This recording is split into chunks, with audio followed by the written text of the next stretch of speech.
La société du sucre, c'est la société telle qu'on peut la voir aujourd'hui, c'est-à-dire cette espèce de société où on est dans la gratification immédiate, dans l'interruption, dans l'irruption à la fois des messages, des marques, des clashs. On a l'impression que ça s'arrête jamais. Et en fait, quand ça s'arrête, un peu comme le sucre, eh bien, on tombe un tout petit peu en hypoglycémie. Et donc, du coup, il y a un côté où on doit aller chercher cette dopamine sans arrêt.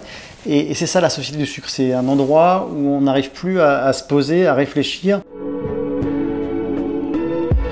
Alors, on a une part de responsabilité là-dedans, dans cette explosion de dopamine, dans ce sucre un peu partout. Et je crois qu'on a fabriqué ça aussi parce que nous, on vend du sucre, on vend de l'attention, on vend du temps. Et donc du coup, il faut reprendre les choses en main et même pour nous, savoir comment on aborde nos clients, comment on leur fait des préconisations qui soient de nature à faire moins de bruit de façon verticale et immédiate et qui soient plus constructives sur la durée. Donc ça veut dire, par exemple, que je trouve que les agences aujourd'hui, un de leurs premiers jobs, c'est de réfléchir avec les marques sur le purpose des marques et sur la plateforme de marque. C'est à ce moment-là qu'on fabrique le filtre qui va nous donner la vision de ce qu'on doit dire, ce qu'on doit faire. C'est primordial parce que c'est comme ça qu'on peut commencer à combattre un peu le sucre. Prenons un exemple, Happy pour Engie. C'est une marque qui est venue nous voir, qui nous a dit, voilà, on a une marque et on voudrait toucher ces fameuses personnes dont on taira le nom parce qu'ils n'existent pas, c'est Millennials. Et on s'est dit, il y a deux façons de faire. Soit effectivement, on met un petit peu de jolie musique, on fait du lifestyle et puis on a quelque chose d'agréable qui va toucher la cible. Soit on transforme radicalement la marque, on fait un travail qui a duré plus d'un an et on transforme les offres et les services, on travaille avec l'IT, avec le juridique.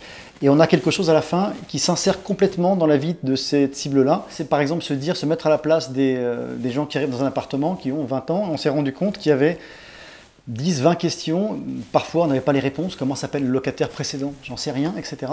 Et on s'est dit qu'au bout d'un moment, ça serait bien d'être dans la génération Instagram. Et donc, on a développé un algorithme qui nous permet de traiter toutes les informations qu'on peut trouver sur un compteur. Donc, il suffit de faire une photo de son compteur, de l'envoyer à Happy et on nous envoie en moins de 10 minutes, une proposition de contrat. C'est une façon de sortir du sucre, c'est-à-dire ça c'est l'utilité. Ce qui ne nous a pas empêché de faire des jolis films plutôt pop avec une musique qui fait boum boum.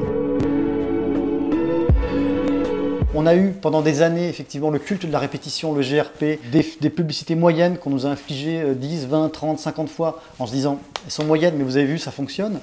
Là on arrive à la fin de ça, il y a encore évidemment un peu de télé linéarisé, mais on a de plus en plus de programmes, on a une explosion des points de contact, ça c'est pas nouveau, mais du coup ça veut dire qu'il va falloir qu'on soit très malin, à la fois pour trouver la bonne cible et surtout pour avoir le bon ton et pour avoir quelque chose dont les gens se rappellent. Si une publicité, une prise de parole, elle n'est pas d'un très très bon niveau à la première diffusion, il n'y a aucune raison qu'elle le soit au bout de 50 diffusions. Donc c'est aussi ça, la fin du sucre, c'est lutter contre cette répétition. Je trouve que c'est un beau projet, ça, lutter contre la répétition.